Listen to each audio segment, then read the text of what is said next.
And our first game on the slate, the Thursday night game between the Bengals and the Browns. So obviously, both of these teams didn't get off to the start that they wanted to last week. Joe Burrow, marching down and almost got his team to go to overtime, but then that very unfortunate situation with the kicker injuring his leg on that last field goal. Bengals get an L, and then the Browns, they didn't even show up on Sunday. So this is going to be a very telling game for both of these teams to see how can they rebound, what can we actually project from them going forward. So Vegas is actually surprisingly favoring the Browns by quite a bit right now. The spread right now is the Browns by 6, giving us an implied point total of 25-19, over under 43.5. That's about middle range. And just for those of you that are going to be continuing to come through with us week in, week out, basically, we're going to have the updated numbers for how these individual teams are performing in fantasy points and PPR against each of the respective positions. So basically, the Bengals last week were actually the second best team against the quarterback. Now, obviously, one data point doesn't mean a lot because Tyrod Taylor didn't do anything last week. That doesn't mean the Bengals are necessarily a good team against the quarterback. We'll know more once we have 3, 4, 5 weeks under our belt. We'll start seeing patterns and trends at this point. So I'm not really going to speak too much to the defensive rankings at this point. I did update them for curiosity's sake, but like I said, we'll be going more into that as the weeks go on. It's going to become more useful. Now, that being said, considering where we are with the Bengals and the Browns, if we're going to follow a narrative base here, Bengals playing against the Chargers was a much tougher defense. I think there's going to be a little bit more room for the Bengals to throw the ball in this one. Joe Burrow, this should be a better showing for him, whereas the Browns, I'm really just hoping that they, coming back to Cleveland, not playing the Ravens this week, that this will be more like their season opener and that should be a much more competitive matchup. If the Bengals rout the Browns, we've got big problems in Cleveland, but I think it will be much more competitive in this one. So right now on the Bengals side, for me, this one's pretty easy.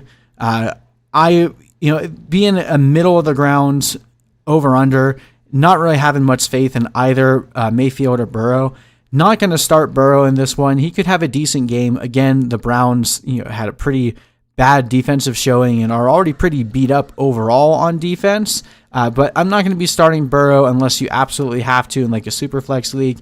But I have full confidence in Joe Mixon. Joe Mixon was out there on the field for the vast majority of snaps. Yes, he didn't get the targets that we were hoping he would see, but I think that was just more a product of just a slow game between the Bengals and the Chargers. There should be a little bit more scoring in this one, and I like Mixon to bounce back pretty heavily. And then I actually have Tyler Boyd ranked right next to AJ Green. I know Tyler Boyd was a bit of a disappointment last week, but he was targeted a bit more as the game went on, playing against one of the better slot corners in the league. We didn't necessarily expect Boyd to have an amazing game, but the chemistry that he and Burrow developed in camp is still something to note. I'm comfortable throwing him back in my lineup. I know a lot of people are hesitant to do so, but if you drafted Boyd, you probably don't have many better options unless you got some good guys off of waiver. But I'm going to give Boyd a vote of confidence. I think AJ Green is also a pretty decent start in this one for a game that we're expecting the Bengals to be able to move the ball a little bit easier against the Browns than they were able to against the Chargers. But outside of those three, I'm not starting anyone from the Bengals side in this one. There's too many other targets, and we don't really fully know how that disparity is going to work itself out. But with Green healthy and Boyd being the main slot receiver there, again, going back to what Joe Burrow did in college, don't be surprised if Boyd has a massive turnaround game here. Burrow targeted Justin Jefferson a ton in the slot in 2019 at LSU, so don't give up on Tyler Boyd just yet. Okay, and then looking over at the Browns, this is a Nick Chubb game, right? Last week, we probably should have expected Nick Chubb to have a little bit of a weaker showing with the Ravens coming in and just demolishing.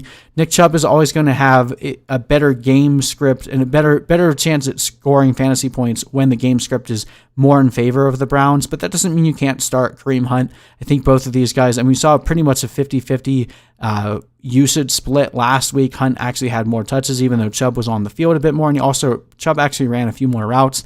It's going to be very interesting to see how this team develops these these two guys, but I'm comfortable starting both of them this week in an easier matchup and a game at home where they're favored to win. Now, Odell Beckham is probably the biggest headache in fantasy right now, but if you drafted him, this is the week. Like, if Odell Beckham does not perform this week, that is going to be a massive nightmare. But, we had the same situation last year where the Browns, started out poorly, and then in week 2, they faced the Jets and Odell Beckham blew up. So I'm confident in starting Odell Beckham. Landry is still dealing with that hip injury. I'll start him if he plays. I'm guessing he'll play, but if for some reason Landry is out, just keep that in mind as well. But Odell Beckham is going to be a number 1 trade candidate if he blows up this week, and we're hoping for that. Obviously, why we're putting him in our starting lineup. Austin Hooper is an interesting name as well. David Njoku going on IR. Probably we just want to wait and see how they end up using him now. They pay him a bunch of money and then barely used him on Sunday, but I think that game against the Ravens, if the Browns have a good showing in this one, we're probably just going to have to forget about that one because hopefully they won't face many game scripts like that one. And then we're not going to start Mayfield. I don't think anyone really is doing that at this point, and we're not starting either defense in this one. But in terms of predictions, I think this game will be a little bit closer than Vegas is saying. Right now, I have the Browns beating the Bengals by 3, Browns 24, Bengals 21.